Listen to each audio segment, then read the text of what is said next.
Now, Thursday will mark 20 years since the Port Arthur mass shooting when Martin Bryant killed 35 people using semi-automatic weapons. His actions shattered the lives of hundreds of people and did truly leave a nation in shock. I was shot in my back, in my shoulder. I'm still having surgery 20 years later, okay? 20 years later. Think of the cost of that to the country. I don't have a life anymore. The Prime Minister at the time, John Howard, instigated sweeping gun reforms, banning all automatic and semi-automatic firearms and required strict licensing for gun ownership. Since those laws came into place, there has not been a single mass shooting in Australia. But gun control advocates are saying that might change. Earlier this week, Senator Ricky Muir made headlines when he posted a video testing out a new rapid-fire rifle.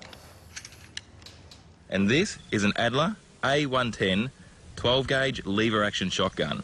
Or, if you ask certain aspects of the media, it is a new technology designed to circumvent the National Firearm Agreement and is a high-powered semi-automatic death machine.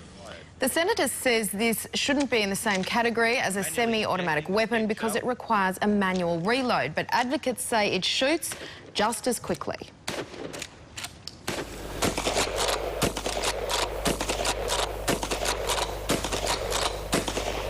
Now, we should point out that the 7-round version of the weapon is currently banned in Australia, but 5-round versions seem to have been flooding the market. So, do the gun laws need to be strengthened once again to ban this too, or are we safe enough as is? Joining us to discuss is the President of Gun Control Australia, Sam Lee, from the Blue Mountains in New South Wales. In studio, we have Senator David Leyonhjelm, New South Wales MP for the Shooters and Fishers Party, Robert Borsak, and former Labor leader Mark Latham.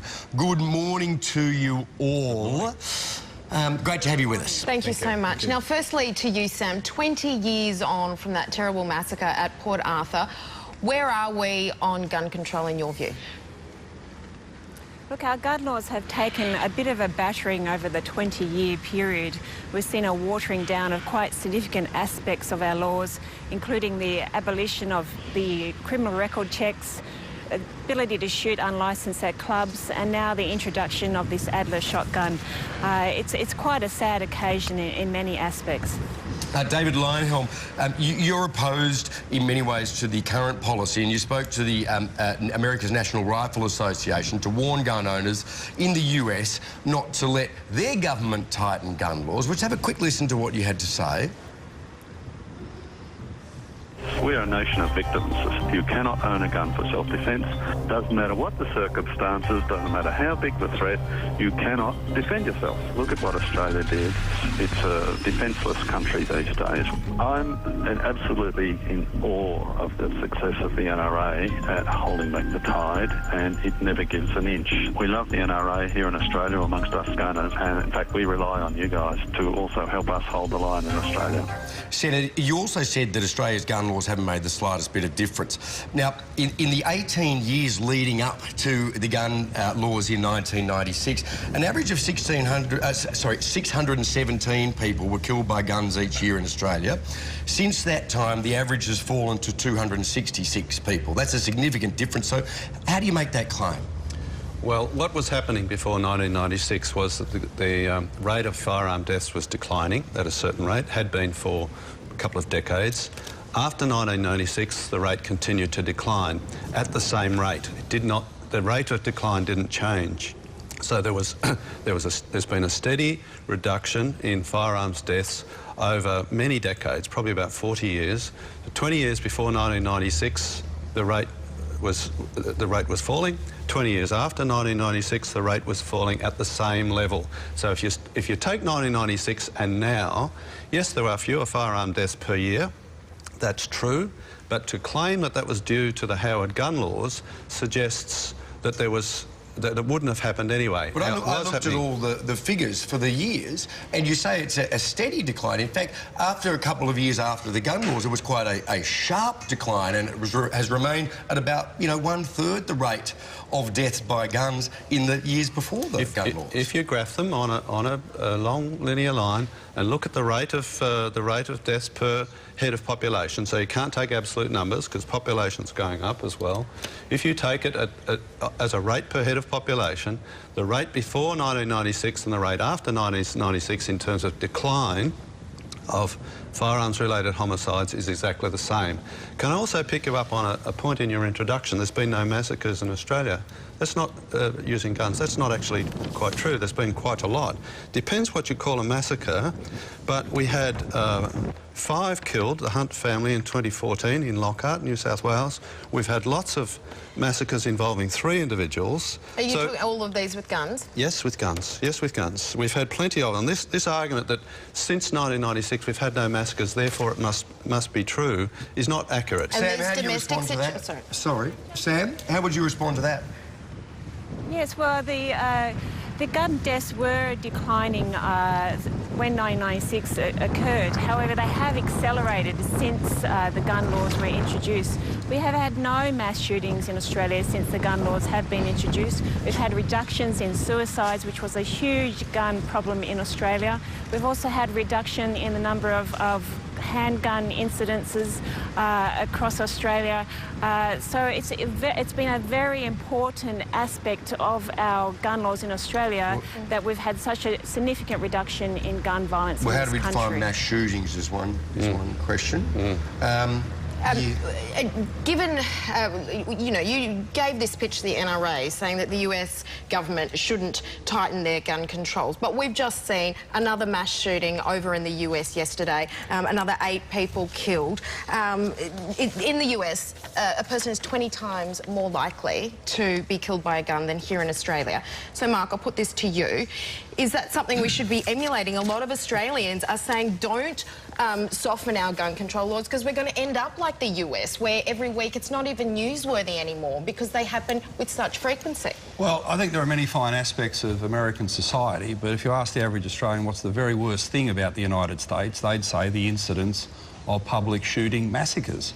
And Andrew was asking how do we define a massacre? Well, David's quoting incidents there, tragic, that amount to murder-suicide within a family. Domestic situation. What's happened in Australia, if you define the massacre as happening in a public place, then up pre-1996 we had them in Australia, terribly, in shopping centres, at tourist attractions, most notably and tragically at Port Arthur. Since then, in the 20 years since, we haven't had a shooting massacre in a public place.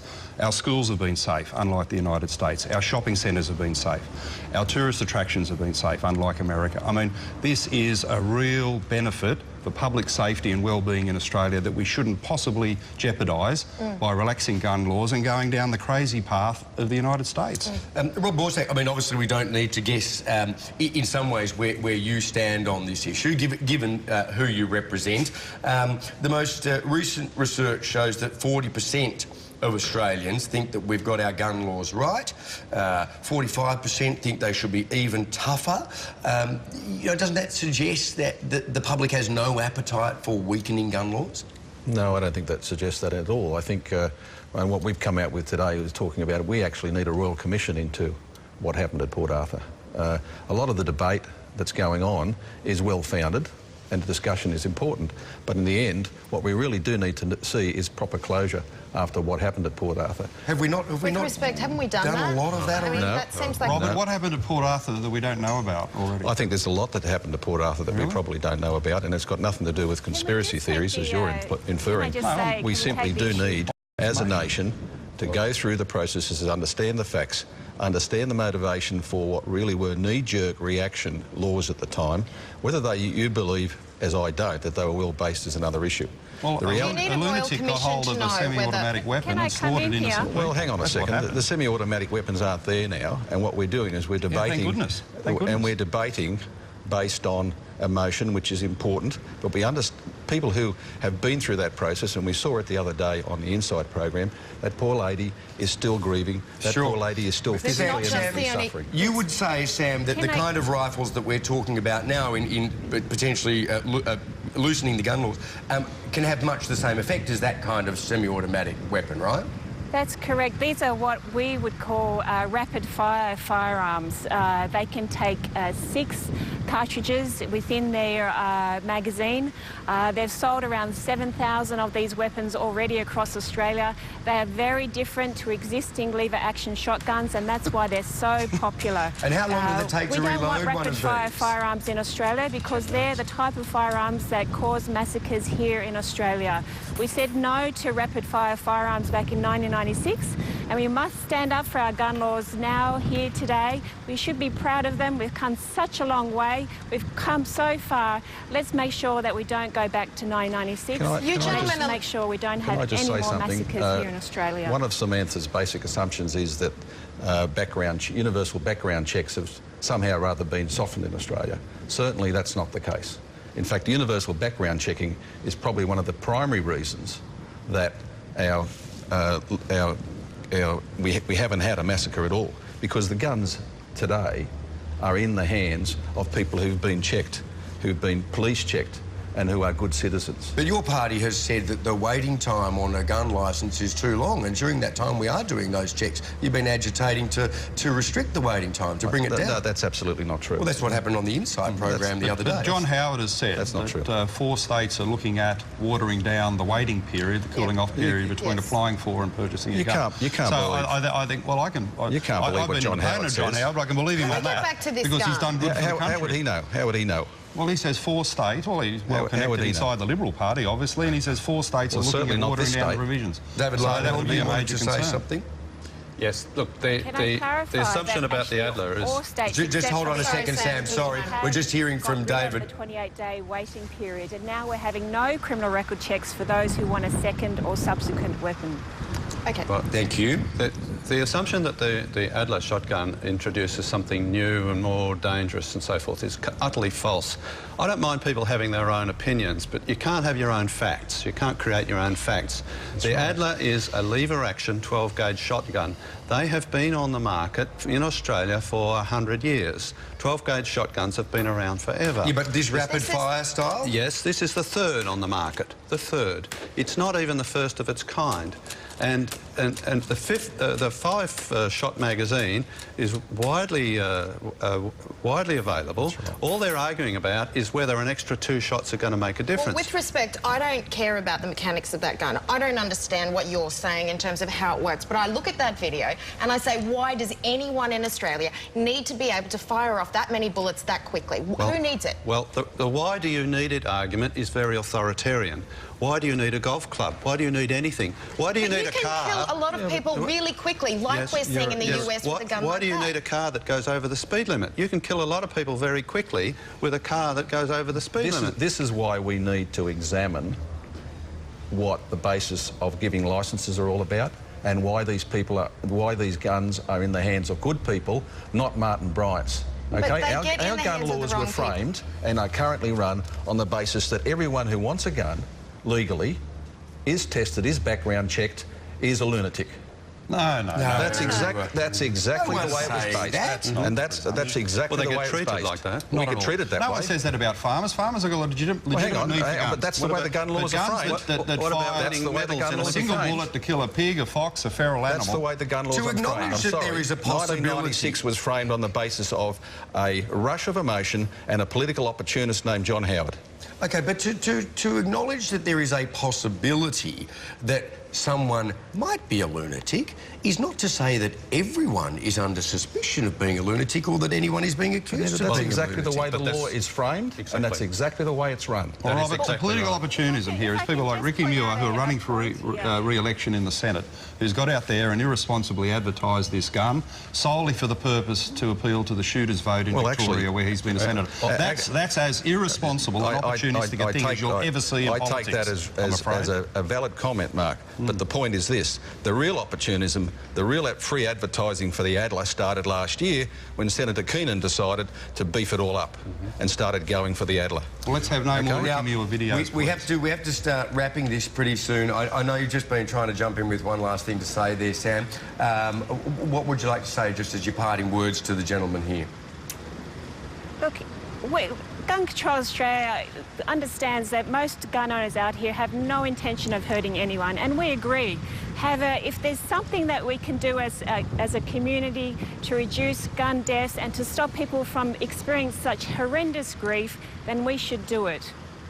I don't think anyone would disagree We don't argue with that at all. Okay. Control the person, not the gun. Control the person, not the gun. Okay, well, listen, thank you very much, everyone, for joining us and sharing your views on that. No doubt our viewers will have many of their own. Cheers. Thank you very much. Thank you, gentlemen. Okay, moving on.